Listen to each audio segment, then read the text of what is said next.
Chapter 3. Al-Sulaymaniyah, Iraqi Kurdistan, Iran border. It was 104 degrees Fahrenheit inside the striker, and the smell wasn't getting any better. The shift had just stretched into its 32nd hour, which would do nothing to improve the personal hygiene of the inmates in full kit: Kevlar helmets, bullet-resistant glasses, heat-resistant gloves, body armor, knee pads, elbow pads, 240 rounds of ammunition for the M4s, and pouches attached to the body armor. It was like being in an armored plated coffin, but not so spacious. Up until a few weeks ago, they'd been leaving for the body kits at the base, but things had changed. Marine Sergeant Henry Blackburn had reached up and lifted one of the hatches, then another. It didn't produce much of a breeze, however, as they were keeping to a steady 25 miles an hour. In the early days, they used to go full pelt until it became clear that they stood a better chance of avoiding trouble if they saw it before they drove into it. He put his head out and squinted at the sun-bleached landscape around them. It had been years since outright war had devastated this part of Iraq, but the damage remained. None of the trillions of dollars spent on the reconstruction had made it to Al-Sulaymaniyah, or if it had, the myriad layers of middlemen and subcontractors had got there first. The sheer number of them made your head spin. They all creamed off their cut, producing paperwork for men who were never hired, buildings that were never built. True, a few roads had been resurfaced, sewers relaid, but after a few months they all sank back into the same state of decrepitude as before. Any unrest in the first casualty after the local population was the infrastructure. They passed the remains of a freshly shelled gas depot, whole sections of concrete hanging by the rusting steel reinforcement rods. Two small children in nothing but t-shirts were throwing small rocks at nothing in particular from the top of a mound of rubble. Half a dozen goats looked on, grazing in the carcass of the depot. Campa was mid-story, and I'm like, on the station ready for deployment, and she says, "Honey, do you have any protection?" So I say, "Baby, I left my M16 home, but if you want to see it, I'll go get it." No one responded. They heard it all at least twice before. Montes reverted to his favorite refrain. I mean, who even wants to be here? TV say soldiers want to be here. Where'd they get that from? Make folks feel better? Maybe if you want to get your star, make some rank, all we want is get the fuck out of here. Right, Black? Black shrugged, not because he didn't want to have an answer. He just didn't want to have this conversation right now. He was thinking about the email home he would write tonight. "Dear Mom and Dad, today was 115 Fahrenheit. That's the hottest we've had." He spent another 10 minutes trying to come up with the next line. 3 positives, that was his rule. His mother could find a silver lining in a torpedo. The school they built just by the base had opened. He'd leave out the fact that no kids had turned up, that the deputy head had become the head because the original head had been shot in front of his family. He couldn't think of 2 more positives right now. He'd abandoned that and just considered writing to Charlene. "Just to let you know, I'm still sane." Perhaps she'd take it the wrong way, thinking he was in doubt. She'd always known he needed list from the get-go, all through senior high, but when it came to it, she'd said it had to be her or the army, not both. There wasn't gonna be any waiting for him. "You may come back," she struggled for a word. "Different." She thought his father would sway him. She knew what he thought about the whole army thing. She just didn't get it, but Blackburn still loved her and still hoped she'd come around. He'd been counting the days to September 1st, when they were due to go home, crossing off the days on a grid he had drawn in the back of his log. Since last week, he'd stopped. Home didn't seem to be getting any closer. Black's radio squawked. "Lieutenant Cole. Misfit 1-3, this is Misfit Actual. Listen up. We lost contact with Jackson's squad in the grid 80, 10 clicks west. You're the only element I got to send. Last known position, Spins a meat market. Bad freaking part of town. Go find him. Got that? 1-3, copy that." Jackson was out of contact. That could only mean something bad. Black looked at his crew. They all had heard the order on their headsets. No one spoke for a few seconds, as if they were conserving every last grain of energy. "So, anyone else don't get what we're doing here?" Montez was off on his high school debating society riff again.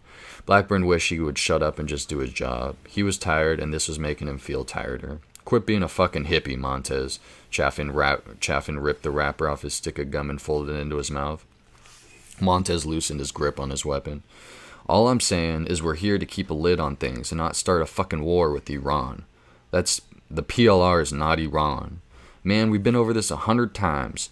Chaffin put his hand over his face. Black continued. "They're in Iran, though, because that's where they're coming from. And Iran is just," he cocked his head leftwards, "right over there. You got that now, Montez, you fucking tree hugger? We want your opinion. We'll give it to you, all right?" Blackburn hoped this wasn't going to evolve into something full-blown impersonal between Chaffin and Montez, debating the relative merits of twin twin cheerleaders or one-on-one with the new British princess was a pleasantry, pointless diversion. Questioning their entire purpose in this hellhole could develop into a discipline problem. They'd served in the same platoon for 18 months. They were family, but the terms of engagement had changed. They'd gone in thinking they'd be the last American deployment in the area, and Chaffin wasn't the only one whose patience was running out. The whole place was sinking back into chaos. Montez was becoming the target for his frustration, and Blackburn didn't blame him. Privately, he knew Montez had a point. He wondered what a man like him was even doing here, when he should have been handing out flyers about the decline of capitalism on a leafy campus somewhere. But Blackburn didn't have time to be anyone's camp counselor. Jackson's Stryker had gone silent, and they had no choice but to go look for it. It's what you did. What you didn't do was sit in a 104 degrees sardine can discussing it like a bunch of liberals on PBS. He raised his voice a notch. Look at me, Montez. This is our job. Yeah, baby, I hear that. Black raised a hand. And to finish the job, we got to deal with the PLR. And to do that, sooner or later, we got to go cross the border. Chaffin opened his mouth to speak, but Blackburn silenced him with a look. They dismounted from the Stryker and fanned out. The Spinza Meat Market was an old cloistered building with a gallery on the upper level. A week ago it had been swarming with activity. Today it was deserted. Not a good sign. Campbell tapped Blackburn on the shoulder. Check this out. A freshly painted mural of al-Bashir, the PLR leader. A good likeness, Blackburn thought. Someone had taken their time. They're sainting him here. He their man now, Montez was the next to them. The artist had given them the Iranian former Air Force general a fierce glare of certainty. Dude looks like he means business. Jerk off, it's just a painting. He's got to be as old as your granny. They just lift out the wheelchair. Ever ask yourself how this part of the world got so fucked up all the time? Hey, I just work here, Montez. Other people work that shit out. Montez persisted. How long before we rolling ourselves into Iran? Blackburn waved them forward. That's way above my pay grade. Let's go find this patrol. The old man was squatting in a doorway. Montez was crouching down, talking, his weapon pushed behind his shoulder, out of the way. He held up 10 fingers, made fists, then another 10, and then another 10. Then mimed using a machine gun to give him his due. He was trying to be useful. He's saying there were 30, all armed, came through a half hour ago. He turned back to the old man. Thank you, sir. Thanks, I'll take it from here. Black leaned down, continuing Arabic. Were they PLR? The old man shrugged. Local boys.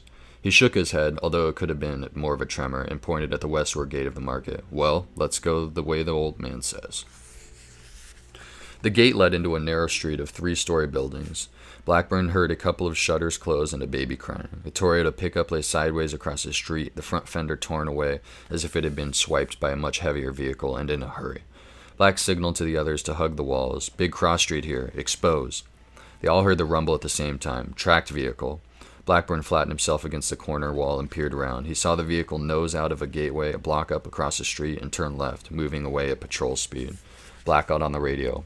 APC, no markings, headed north, taking its time like it owns the place. That's some serious metal. Flag him down, ask what side he's on. Shut up, Montez.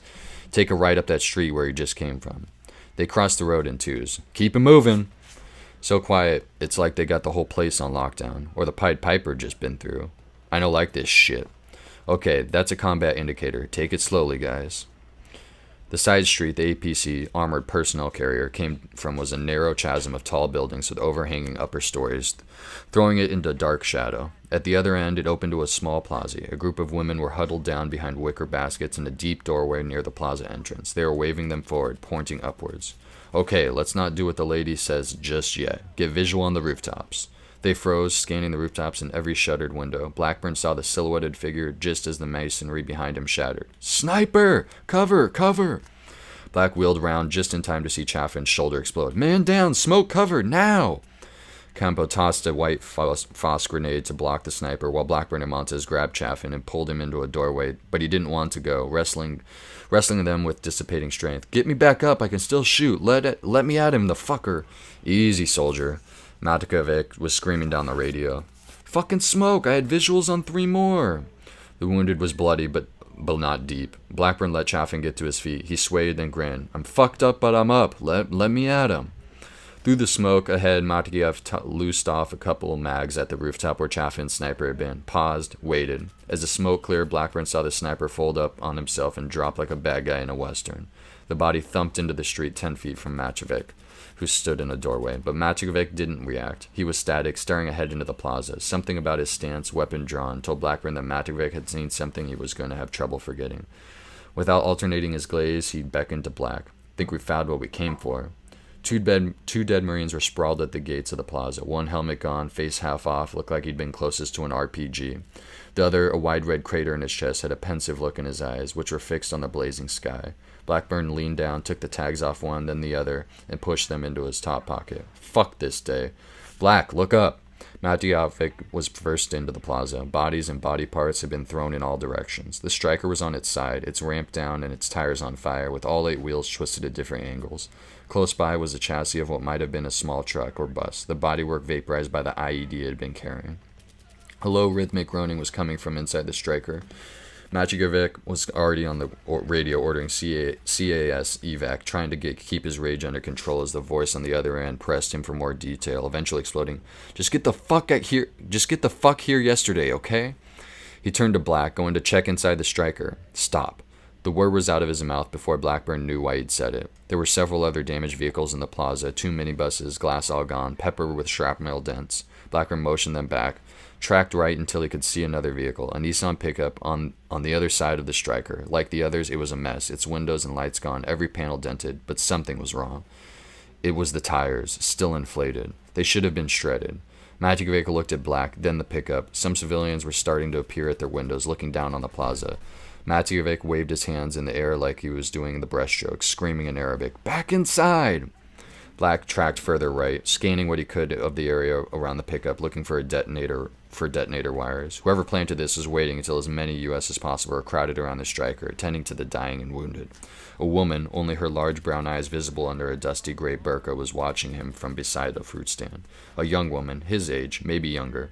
He watched her gaze move slowly, deliberately, away from him and up to a first-story window on the south side of the square, then back down to him again. Then she slipped into the shadow of her doorway and was gone. He scanned the pavement again. It was strewn with bits of brick and metal and flesh. Amongst the mess, he saw the wire snaking across to the building that had been pointed out by the woman's eyes. All the crew were stopped, waiting. They knew what he was doing. That was the upside of having been together in this shithole for so long. They could practically read each other's minds. He'd missed that when it was over, when he was home.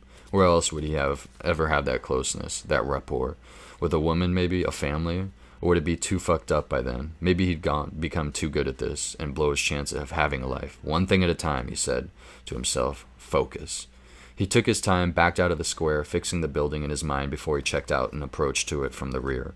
Out of view, he slid swiftly through a passage that would lead to the back of the houses. He had cleared so many properties like these he could guess the layout, even though he had never been in the square before. Side entrances and the alleys were common. The stairs usually went sideways. The first 4 rooms, usually the largest, stretched across the building. There was music coming from this one, from inside the ground floor. He stepped in through a curtained doorway, a kitchen, 2 clean tea glasses on the draining board, and a radio, playing that high-pitched music. He reached in and very slowly turned up the volume. He thought of taking off his boots, decided against it. There were 2 bodies on the stairs, a woman and a girl. Both shot through the head, proof he was on the right track. He didn't pause, but the split second's vision was still sickening. He tiptoed up the stairs, listening to the blood hammering through his veins. Adrenaline blocked every impulse, but what he needed to get the job done. At the top of the stairs, he paused, about to step into the room. He saw the car battery, the wires, the jaws of the jump leads. One attached, one waiting, but nothing else. He had just enough time to see that it was empty before a blow to the back of his neck flattened him. His head inches from the battery. On his way down, he managed to twist to one side and reach for his K-bar knife. His M4 too unwieldy in the narrow space. The figure was in shadow, a blur of fabric. As he lunged for the battery, Blackburn put the knife deep into a thigh, hitting the femoral artery. The scream was piercingly high, too high for a man. A boy? As he struggled to a kneeling position, his assailant slammed down onto the floor beside him. Not a man or a boy, but a girl. A lake of blood gushing out from under her shawlar kamizieh, writhing like a bleached marlin. Seemingly unaware of the blood draining out of her. In between grasps, she let out a torrent of Arabic. Blackburn could only make out scum, pig, and hell. But the message was clear. She went on struggling, sliding in her own blood. If he was going to save her, he had about 20 seconds. "Let me help you, or you will die." How many times had he said that, and how many times had his help been rejected? They had come to help, but it didn't look that way. As he reached down to her, she lashed out. "PLR. The PLR will destroy you all. You are Finished. She tried to repeat the words again, but nothing came, and Blackburn watched helpless as the life emptied from her. Finish.